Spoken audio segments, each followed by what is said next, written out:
Bismillahirrahmanirrahim. Assalamualaikum warahmatullahi wabarakatuh. Bertemu lagi dengan Ibu dalam pembelajaran SKI kelas 12 MAN 1 Bandar Lampung. Dalam pertemuan kali ini, Ibu akan menjelaskan tentang kerajaan Islam di Indonesia.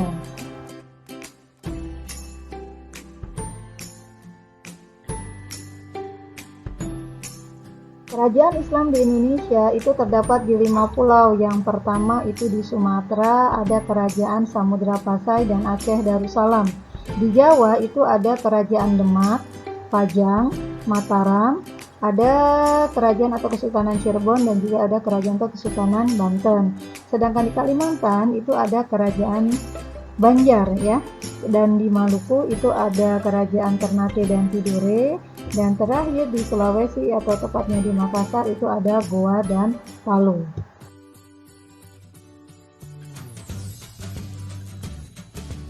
Yang pertama itu tentang kerajaan Islam yang ada di Sumatera, yakni Kerajaan Samudra Pasai.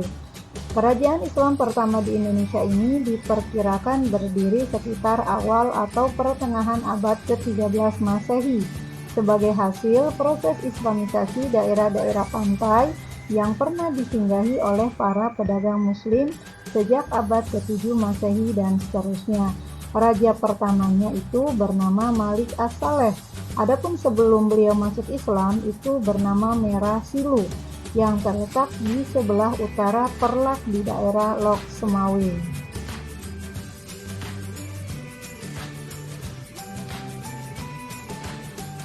Kerajaan yang kedua dari Sumatera adalah Kerajaan Aceh Darussalam. Secara geografis, Kerajaan Aceh itu berada di Kabupaten Aceh Besar, berdiri abad ke-15 Masehi. Raja pertamanya adalah Ali Mugayat Shah. Wilayah kekuasaannya itu dari Pidi sampai ke Sumatera Timur.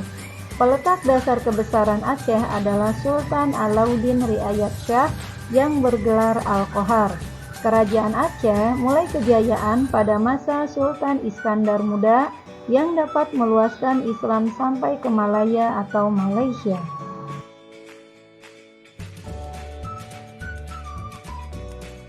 Selanjutnya adalah kerajaan Islam yang ada di Pulau Jawa. Yang pertama itu adalah Kerajaan Demak.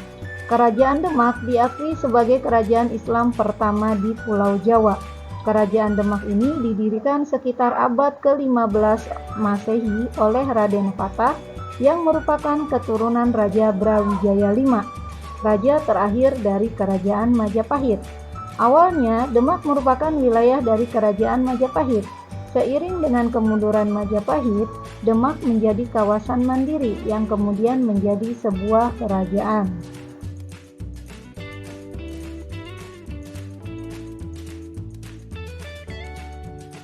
Selanjutnya yang kedua adalah Kerajaan Pajang. Jaka Tingkir atau Sultan Hadiwijaya adalah Sultan dan Raja pertama Kerajaan Pajang, yang merupakan kelanjutan dari Kerajaan Demak. Setelah meninggal diganti oleh menantunya yakni Arya Panggiri. Namun putra Sultan Hadiwijaya yaitu Pangeran Benawa ingin menguasai dan tidak punya kemampuan untuk melawan Arya Panggiri, sehingga ia meminta bantuan Panembahan Senopati yang mana ketika itu sebagai penguasa Mataram untuk mengusir Arya Panggiri dan berhasil.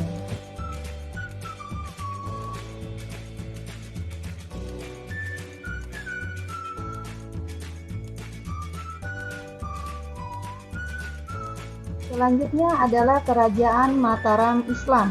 Kerajaan Mataram itu didirikan oleh Suta Wijaya pada tahun 1575 Masehi.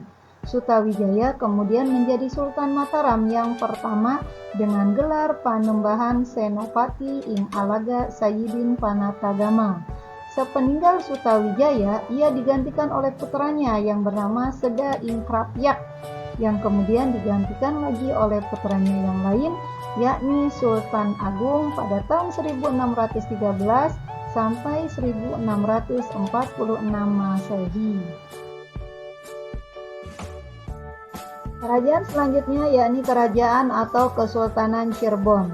Kesultanan Cirebon itu didirikan oleh Pangeran Cakrabuana atau nama lainnya adalah Walang Sungsang ya, anak dari Prabu Siliwangi. Pada tahun 1479 Masehi, kedudukan Pangeran Cakrabuana ini digantikan oleh keponakannya yang bernama Syarif Hidayatullah atau Sunan Gunung Jati, yakni pada tahun 1448 sampai 1568 Masehi. Setelah wafat, digantikan oleh Fathahillah. Sayangnya hanya 2 tahun Fathahillah menduduki tahta Cirebon karena ia meninggal pada tahun 1570 Masehi.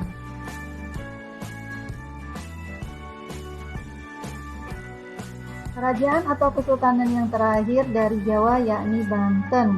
Pada tahun 1524 atau 1525, Sunan Gunung Jati bersama pasukan Demak merebut pelabuhan Banten dari Kerajaan Sunda dan mendirikan Kesultanan Banten yang berafiliasi ke Demak. Adapun puncak kejayaan Kerajaan Banten ini terjadi pada masa pemerintahan Abdul Fattah atau lebih dikenal dengan nama Sultan Ageng Tirtayasa, yang mana saat itu pelabuhan Banten telah menjadi pelabuhan internasional sehingga perekonomian Banten maju pesat.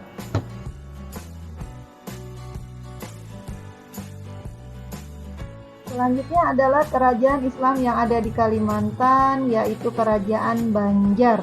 Berkat bantuan dari Sultan Demak, yakni Trenggono, ya, yang mana ketika itu beliau berkuasa pada tahun 1521 sampai 1546 Masehi, Raja Daha dan rakyatnya itu memeluk agama Islam, sehingga berdirilah Kerajaan Islam Banjar dengan raja pertamanya yaitu Pangeran Samudra yang bergelar Pangeran Suryanullah atau Suryansah.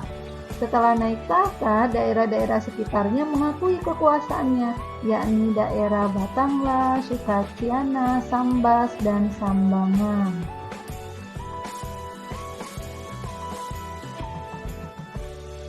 Selanjutnya ada Kerajaan Goa dan Talo ya, itu berada di Makassar, Sulawesi. Kerajaan ini berawal dari Kerajaan Goa dan Kerajaan Talo. Kedua kerajaan ini kemudian bergabung menjadi satu di bawah pimpinan Raja Goa. Adapun Raja Talo itu menjadi Mangkubumi setelah menganut Islam. Kerajaan tersebut menjadi Kesultanan Makassar, Sulawesi Selatan. Setelah Kerajaan Goa Talo memeluk Islam, penyebaran Islam di Sulawesi dan bagian timur Indonesia sangat pesat. Kerajaan ini adalah kerajaan yang menerapkan syariah Islam. Karena itu wajar ya kalau Goa ini dikenal sebagai Serambi Madinah.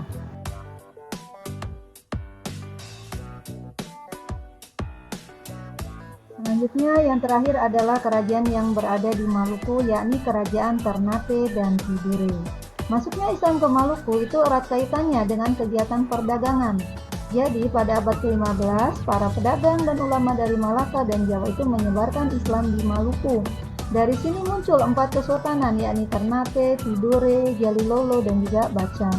Pada saat kesultanan tersebut berkuasa, masyarakat muslim di Maluku itu sudah menyebar sampai ke Banda, Hitu, Haruku, Makian, dan juga Halmahera.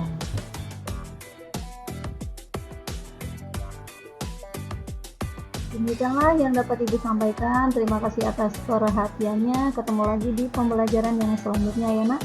Wassalamualaikum warahmatullahi wabarakatuh.